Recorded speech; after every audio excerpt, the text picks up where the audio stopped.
Those were the voices of thousands of protesters crying out for the government to bring in more than the planned 20,000 refugees into the country by 2020. I spoke with Southampton Itchen MP Royston Smith about the strategy We in place. are doing what I think is the very sensible and practical solution to the migrant crisis from Syria. We're going to the camps, the refugee camps, and we are bringing people over to the UK that we feel would need and benefit the most from coming here.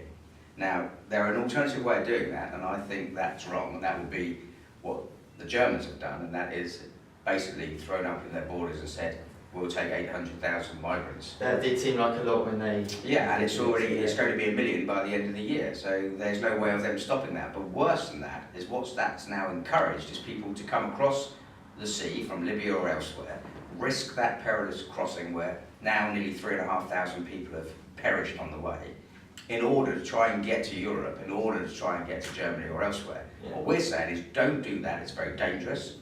We'll come to the camps and we will come and we'll bring 20,000 Syrian refugees to this country by 2020. Over 6,000 refugees from countries such as Somalia, Sudan and Syria occupy the refugee camps in Calais. Even more were situated in Dunkirk, but after recent bulldozing from parts of the camps, is it time for the British to step up? Research Director for Migration Watch UK decided to express her concerns on the crisis. There's a lot of very vulnerable people in the camps. We're talking about people who might need urgent medical care, also children who are actually orphaned. So it's, the UK is has a real heart, and it's something I think that the public want to do.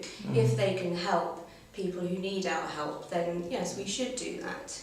It's a slightly different issue from the number of people that come for work and for study. So Britain's population stood at 65 million in 2015. London, in fact, has now exceeded 8.6 million.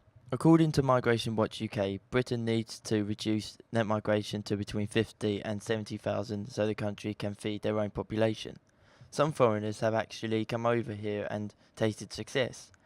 Back in 1940, the George's restaurant was launched by Michael Hennedis in Southampton, and for the past 76 years has become one of the most popular food establishments in Southampton. Do you think makes George's restaurant so successful then for the public? I think it's because we always worked off the principle that value for money, obviously appreciate the customer's always right, and really if you have your basic foundation along those lines, I don't think you can go too far wrong. As long as at the end of the day, people that come and eat, they've had to earn their money, and as long as they feel that they've had value for money when they sit down at the table, then you can only be happy about it. Since early 2015, the United Kingdom has tracked 100,000 asylum applications, 34,000 of which have been accepted. I spent some time with Romsey and Southampton North MP Caroline Nokes about the issue with documentation for EU countries and how this could influence the UK's association with the refugee crisis. The government has always been very clear that it's 20,000 refugees over 5 years. And I think we need to be cautious as to how many migrants the British people will accept, how many we can afford. But I defy anybody to look at the scenes in Greece and see dead bodies being washed up on beaches and say that we should play no part at all. Now, as a constituency MP, I get all sides of the argument in my postbag pretty much on a daily basis at the moment. And people are concerned that there are migrants and refugees travelling across Europe without correct documentation, without people knowing who they are, where they've come from, what their objectives are. And the flip side of that is look at the children. Tiny children abandoned in refugee camps, parents missing, probably dead, possibly dead. And I think as a compassionate society, we certainly could do more for them. Outside the Guildhall in Southampton, I asked some members of the public about the refugee crisis in Europe and what they think Britain should do.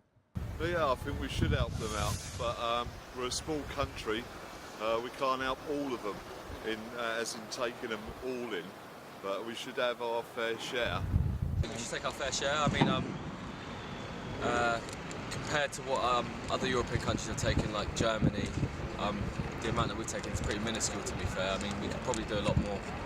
I just think it's a responsibility of every country to take people from, they're fleeing from all kinds of things, aren't they? War, everything, poverty.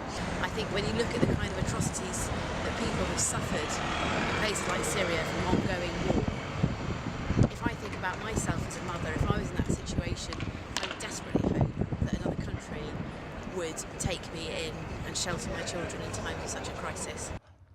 By what has been discovered, it is still hard to see whether the United Kingdom helping or not is the best strategy. With the United Kingdom in London now reaching close to 10 million, would it be wise to accept more asylum seekers into an already packed country? On the other hand, over 4.5 million people's lives are at risk, and with disturbing footage from the crisis being broadcast across the world, can Britain really sit back for much longer? I've been Matthew Thowney reporting on the refugee crisis. Thanks for watching.